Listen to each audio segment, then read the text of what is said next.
ሓንሳብ እስክደውል እስኪ ሕሰቦ ኩሉ ነገር ኣብ ዙርያኻ ክናወጽ ከሎ ሰባት ክጭነቁ ክውጠሩ ከለዉ ነገራት ካብ ቁጽር ወጻኢ ክኾኑ ከለዉ ንስኻ ግን ብተቃራኒው ከም ዝረግአ ባሕሪ ኮንካ ንኹሉ ክትዕዘብ ትኽእል ዶ?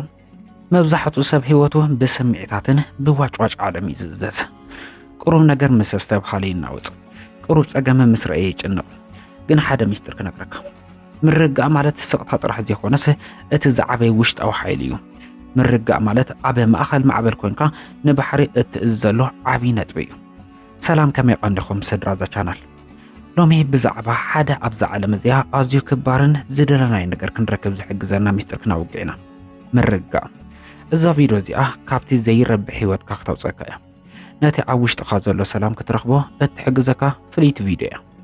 ሓደ ዝረግአ ሰብ ካብ 100 ዝተሃወኸ ሰብ ንላዕሊ ሓይሊ ከም ዘለዎ ትፈልጡ ዶ? ስለምንታይ እንተልኩም ድማ ምክንያቱ ምርጋእ ንጹራት ተሓሳሰባ ስለ ዝህበካ እዩ።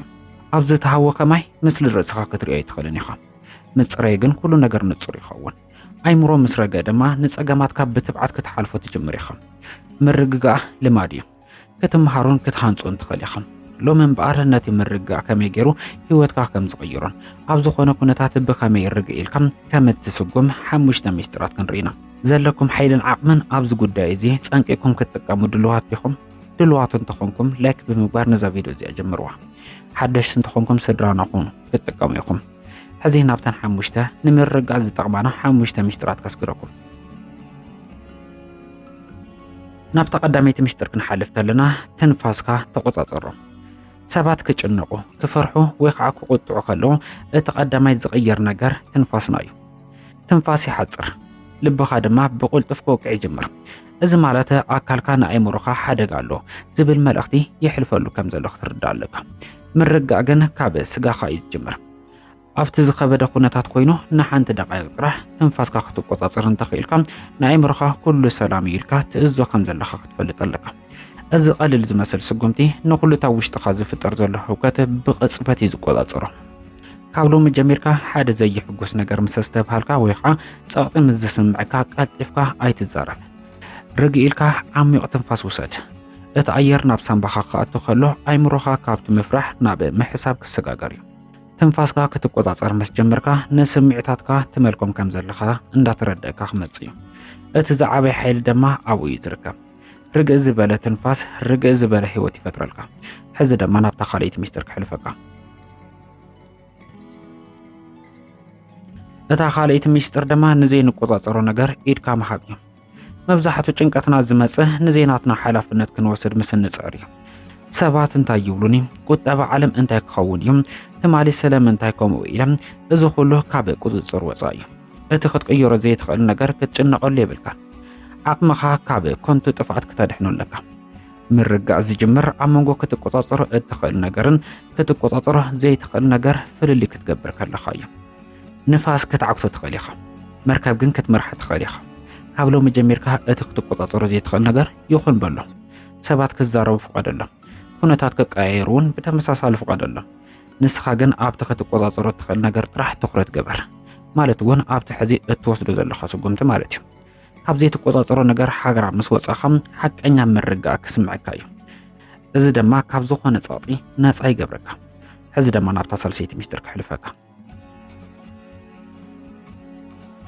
እታ ሳልሰይቲ ሚስጥር ኣብዛ ሕጂ እትበሃል ደቂቓ ነበር። ጭንቀት ማለት ብዛዕባ መጻኢ ምፍራሕ ማለት እዩ። ጣዕሳ ድማ ብዛዕባ ሕሉፍ ምሕሳብ ማለት እዩ። ኣእምሮ ኩሉ ግዜ ወይ ከዓ ኣብቲ ናይ ትማሊ ወይ ኣብ ናይ ጽባሕ እዩ ዝነበር። እዚ ማለት ድማ ሎሚ ዘለኻሉ ሰላም ይሰርቆ። ምርጋእ ግን ኣብዚ ሕዚ እትበሃል ደቂቓ ጥራሕ እዩ ዝነበር። እስኪ ሕሰብ ኣቢልካ ይድኻ? ኣብዚ ሕዚ ዘለኻሉ ሰከንድ ኩሉ ነገር ሰላም እዩ። እቲ እትፈርሖ ነገር ኣይመፀን። እቲ ዝሕዝነካ ነገር ድማ ሓሊፉ እዩ። ሎሚ ጥራሕ ክትነበር ተለኻ ኢኻ ምርጋእ ሙሉእ ንሙሉእ ዝኸውን። ኣብ እትበልዐሉ ግዜ እቲ ምግቢ ጥራሕ ይጣዕምካ። ኣብ እትዛረበሉ ግዜ ነቲ ሰብ ጥራሕ ይስማዕ እዩ። ኣእምሮኻ ክሃድም ምስ ጀመረ ሕጂ ኣበይ ኣለኹ ኢልካ ንርእስኻ ሕተቶ። ኣብዚ ዘለኻሉ ግዜ ክትነብር ከለኻ ጭንቀት ቦታ ይብሉን። እዛ ደቂቓ እዚኣ ህያብካ እያ። ነዛ ህያብ እዚኣ ድማ ብሰላም ተቐበላ። ሕዚ ድማ ናብታ ራብዓይቲ ሚስጥር ክሕልፈካ። እታ ራብዓይቲ ሚስጥር ቀስ ኢልካ ምላሽ ሃብ። ብዙሕ ግዜ ሰባት ሓደ ነገር ምስ በሉና ቀልጢፍና ንመልሰሎም፣ ንቁጣዕ፣ ንከራኸር ወይ ድማ ንጻረፍ። እዚ ማለት ግን ስምዒትካ ኣብ ኢድ ካልኦት ሰባት ኣሎ ማለት እዩ ንሳቶም ተቆጣዕ ምስ በሉካ ትቆጣዕ ኣለኻ ሓደ ዝረገ ሰብ ግን ኣብ መንጎ እቲ ዘይተባሃለ ነገር ንሱ ዝህቦ ምላሽ ሓፂር ዕረፍቲ ወይ ከዓ ፖዝ ይገብር እታ ዕረፍቲ እያ እታ ምርጋእ ትበካ እዚ ሰብ እዚ ስለምንታይ ከምዚ ይብለኒ ኣሎ ኢልካ ብምርጋእ ክትሓስብ ትጅምር ሓይሊ ማለት ቀልጢፍካ ምጭራሕ ዘይኾነስ ስምዒትካ ተቆጻጺርካ ብጥበብ ምምላስ ማለት እዩ ካብ ሎሚ ጀሚርካ ንዝኾነ ነገር ቀልጢፍካ ምላሽ ኣይተሃብ ሓንቲ ሰከንድ ዕረፍቲ ሓባ እዛ ዕረፍቲ እዚኣ ንህይወትካ ንጉስ እያ ትገብረካ ካልኦት ሰባት ክህወኽ ከሎ ንስኻ ብጥበብ ክትመራሕ ክትክእል ኣለካ ምርጋእ ማለት ንስምዒትካ ንስኻ ትመርሖ እንከለኻ ጥራሕ እዩ ሕዚ ድማ ናብታ ሓምሻይ ናይ መወዳእታ ምስጢር ክንሓልፍ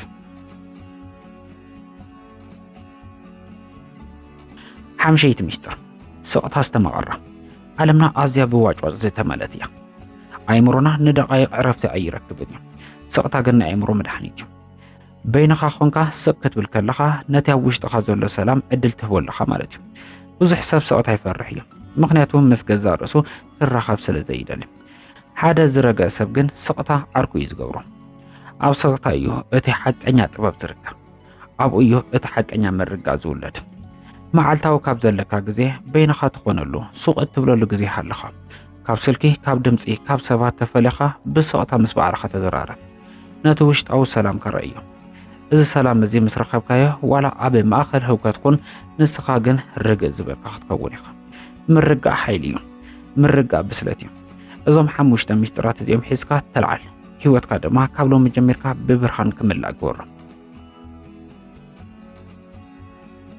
ሓቢርኩም ንሰለ ፀናሕኩም ካብ ልቢ እየ ዘመስግን ነዘን ኩለን ሓሙሽተ ነጥብታት ንፅባሕ እንከይበልካ ካብ ሎሚ ዓንቲ ጀሚርካ ምስ ትግበረን ኣብ ህይወትካ ዓብይ ብርሃን ክትሪኢኻ ኣየና ዓይነት ጥፈት ኢኻ እያ ኣብ ኮሜንት ፀሓፈለይ ላይክ ምግባር ሕዚ እውን ኣይትረስዑ ሓቢርኩም ንሰለ ፀናሕኩም ካብ ልቢ እንዳመስገንኩ ብኻሊእ መምሃሪ ቪድዮስ ከዓ ንረኽብ ሰብስክራይብ ብምግባር ተፀበዩና ደሓን ኩኑለይ